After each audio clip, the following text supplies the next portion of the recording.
Hello again mga ka-family! In this video, I'll be sharing with you how to teach your child how to write.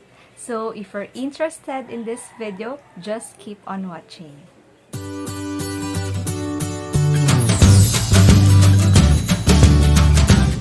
I'll be sharing with you 4 easy steps or techniques or strategies that you could apply this to your toddlers ages 2, 3, 4 years old para po maka-write po sila. So, regardless on what age, so this is applicable po sa inyong mga anak. But before that, I would like to remind you parents na ang mga anak po natin is unique. They are special, they are precious.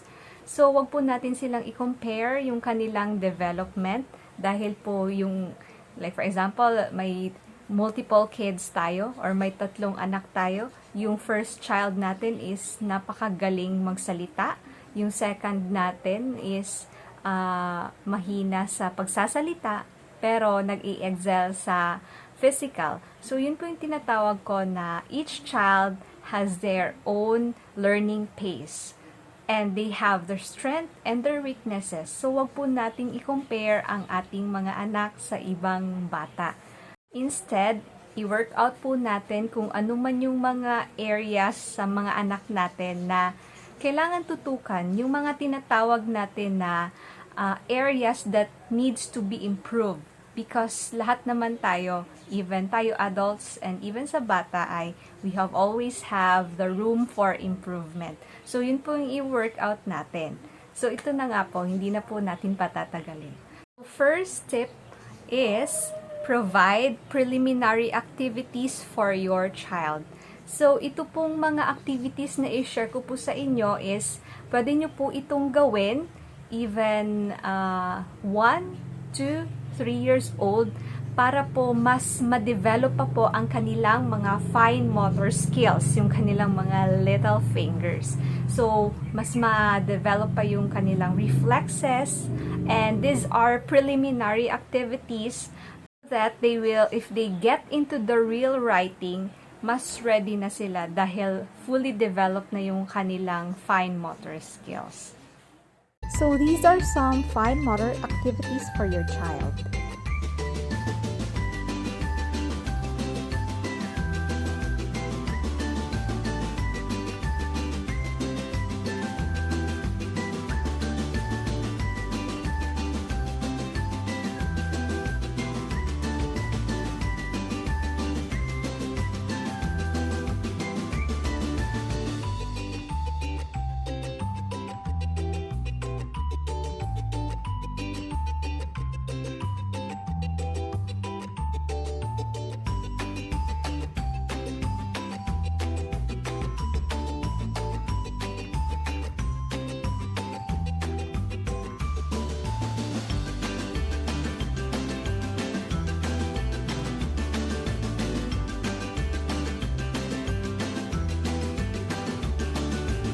So those are some of my preliminary activities that I apply to my child.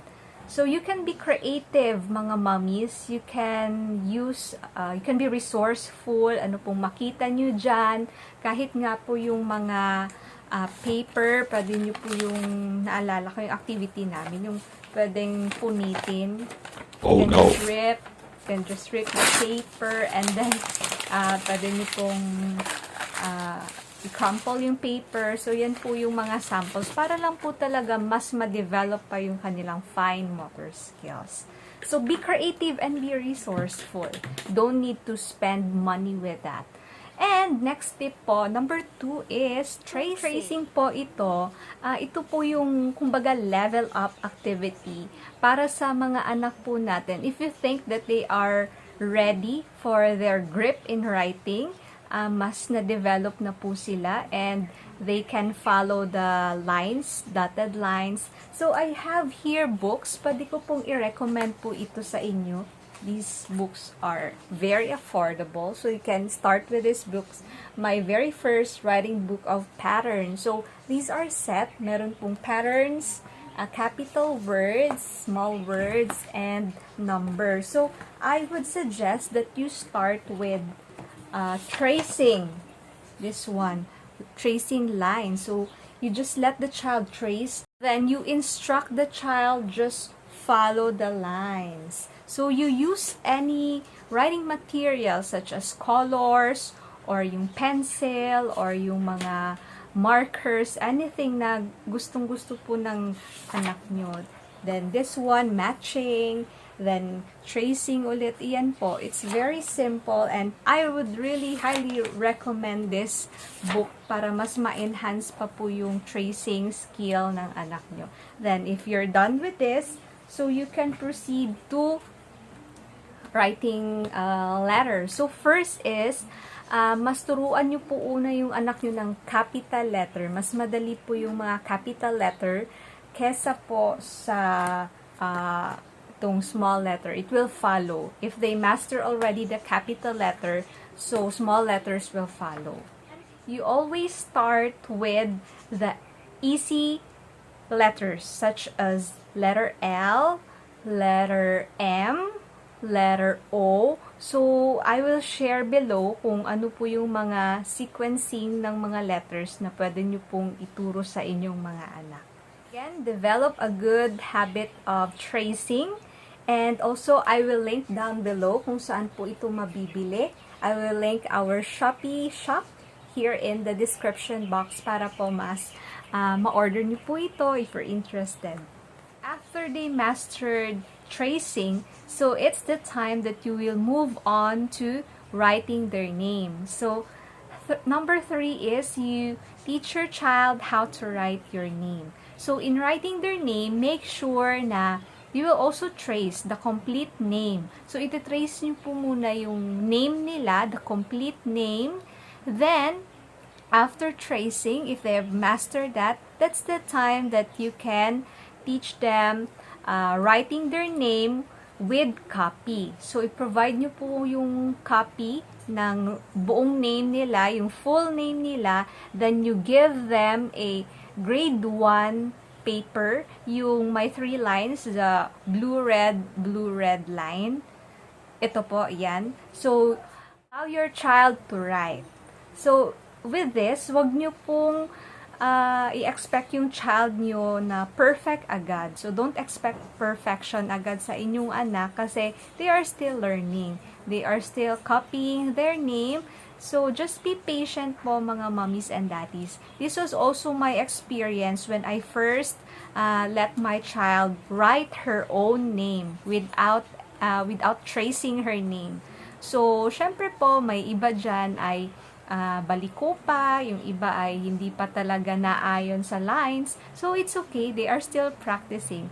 So, ito po, yung daughter ko po, she started writing her full name at the age of 3. So, dahan-dahan po hanggang sa naging consistent po yun. Everyday ko po siyang pinapasulat ng name niya. Kasi yung name niya, she has three names. So, Misha, Jane, Famador. So, 1 week, Misha lang. And then, everyday po yan, Misha. Then, on the second week is Jane. Then, on the third week is Famador. Hanggang sa last week po is complete name na po, Misha Jane Famador. So, ganun po yung transition. Isa-isa po muna na name hanggang sa you will get into the full name. Ngayon po, I'm very happy and by God's grace po, we are so thankful that at the age of 4 is she can already write her full name without any copy. So, ito po yung picture niya.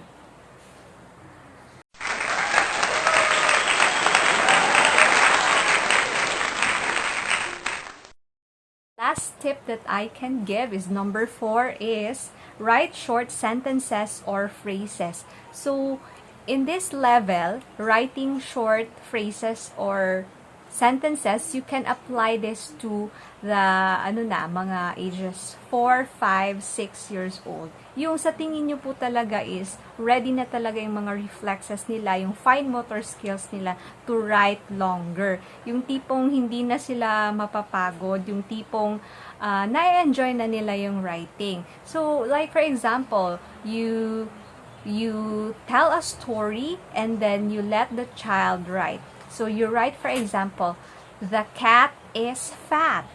At madidevelop din niya yung spelling, pag-spell niya. So, in that case, you are hitting 2 birds in 1 stone. So, yun lamang po. Yun po yung ma-share ko po sa inyo. Mga 4 tips, techniques, or strategies that how to teach your child writing. So, first is provide preliminary activities for your child. Then, second is tracing. Then, third is write her own name, her or his name. Then, number 4 is write short sentences or phrases. So again, I would like to remind you, mommies and daddies, don't give too much pressure in your child. So if you can see they don't have any interest in writing, ages 2 to 3 years old, ayaw talaga nila. So it's okay. Hayaan nyo lang po sila because every child has their own learning pace. They have their own way of learning. So if they want to play Play-Doh or they want to play sensory beans, water beans, so let them. Just focus on the preliminary activities. So get your child anything that they would love to play with their hands. So di naman necessary talaga na structured talaga lahat yung mga ginagawa natin. So just be creative, just be resourceful. Kung ano yung nandyan sa loob ng bahay nyo, gamitin nyo po. Mastering the preliminary activities, real writing will naturally follow. It will come smoothly. So, believe it or not, talagang malalearn lang din yan ng mga anak ninyo by the time that she's ready already. So, ito lang po yung mga tips namin, techniques and guides. I hope that this video help you, especially po kung paano po makarite ang inyong mga anak. Get to subscribe our YouTube channel and please follow our Shopee store, Missiah's Librohan, and also we have Facebook page, Missiah's Librohan and Spa. So I will link down below so that you can go directly to the website that I'll be linking. So thank you so much for listening and for watching. So bye! See you again in our next video vlog.